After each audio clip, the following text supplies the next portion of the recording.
folks. I've just spoken with Prime Minister Netanyahu. Earlier today, I spoke with President al-Sisi of Egypt.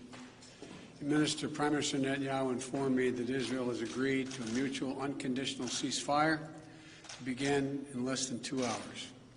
The Egyptians have now informed us that Hamas and the other groups in Gaza have also agreed. In my conversation with President Netanyahu, I commended him for the decision to bring the current hostilities to a close within less than 11 days. I also emphasized what I've said throughout this conflict.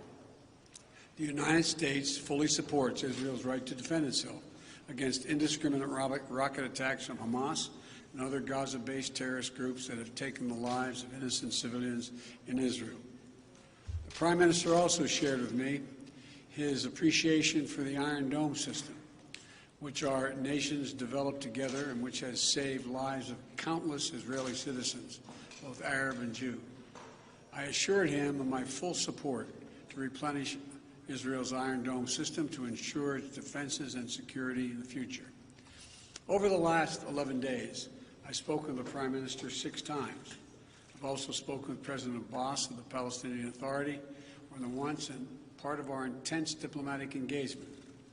And I want to also thank the Secretary of State, the Secretary of Defense, our National Security Advisor, and everyone on our team for their incredible efforts to bring this about, this outcome that we're about to see.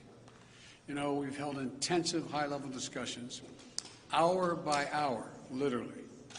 Egypt, the Palestinian Authority, and other Middle Eastern countries, with the aim of avoiding the sort of prolonged conflict we've seen in previous years when the hostilities have broken out. I extend my sincere gratitude to President al-Sisi and the senior Egyptian officials who played such a critical role in this diplomacy.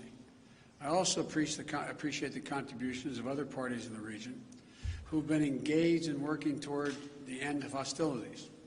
These hostilities have resulted in the tragic deaths of so many civilians, including children.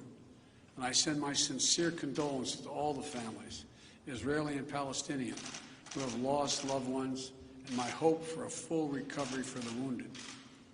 The United States committed to working with the United Nations, and we remain committed to working with the United Nations and other international stakeholders to provide rapid humanitarian assistance and to marshal international support for the people of Gaza and the Gaza reconstruction efforts. We will do this in full partnership with the Palestinian Authority, not Hamas, Authority, in a manner that does not permit Hamas to simply restock its military arsenal. I believe the Palestinians and Israelis equally deserve to live safely and securely and to enjoy equal measures of freedom, prosperity, and democracy. My administration will continue our quiet and relentless diplomacy toward that end. I believe we have a genuine opportunity to make progress, and I'm committed to working for it. And I want to thank you all, and may God bless you all, and pray that this continues. Thank you so much. Mr. President Biden, the Prime Minister, evidence of significant de-escalation. Are you confident the ceasefire will last, President Biden?